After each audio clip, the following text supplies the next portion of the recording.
दीदी, ए दीदी, आना वो भैरी, छी एकदम भैरी है। हाँ किसते हाँ, कहाँ गए रिश्ते हाँ? मैं तो तला देखूं, आओ मार डमडम ले बाढ़ गए से, आओ नाना लेका मन के साथ खेलत रही थे, कहाँ गए रहेस?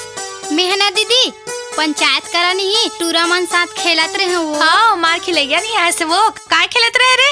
बताओ, ओ मन है ना, मोला देत रही। का है, चुपचाप खड़े होके बता नहीं सकेगा? हाँ ले अब बता। ओ मन है ना, मोला देत रही, और मैं है ना, ओ मन ला देत रही वो। काय देत रही रे? दामला। तो वैसने नहीं कहा तो वो? कहा तो हंता एकदम खिसियाते हो। हाँ नहीं खिसियाहूँ तो तुर पूजा नहीं करूँ है नहीं? तब बता जल्दी काबर बला हंसते। काबर बलास करते? जा होटल डहार तोर भाटो गए है, बला के लाबे, बिहेनिया के निकले है। मैं आजकल देखा था, दिन भर वही डहार उड़ा दे रही थे। घर के बुता कामला कौन करी रे बता? तो जाना तो उतना काय नहीं हरत हस। जा था एकदम भड़कत रही हुआ। जास नहीं था।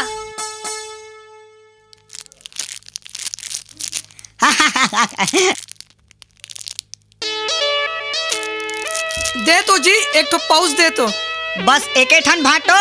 अरे दूसरा बार खर्चा नहीं करे रे। काबर बे? आए है लमते ना। हाँ और दीदी के दूसरा बार खर्चा नहीं करना है। ऐसे का? साले हो तुमन मोला इसने उसने समझतो का? आज भी तोर दीदी देख के मोला थर थर कांपथे। ऐसे? हाँ। अच्छा अगर कहीं कपड़ा लत्ता मोर धोना रही थे ना, एकदम तीर में तोर दीदी चिपक के काय की थे बता? का? काय साबुन लाओ जी की थे। यही बात नो है। औ काय की थे बता?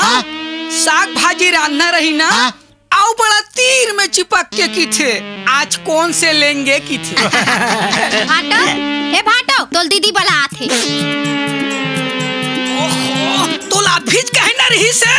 अतिक जन सब देखते मन हंसी उड़ाथे। मैं का करो ता दीदी बला आथे। भाटो तोर फुकनी कैसे बंद हो गई जी? हत्र दिहाती हो, तुम नहीं सुधर सको। उहिला ढील लगा के निकीते। ए भाटो आ तो कही के अतिक जन के बीच में मोर बेइज्जती करा दिस। मैं का करो ता? बड़ा चल। चल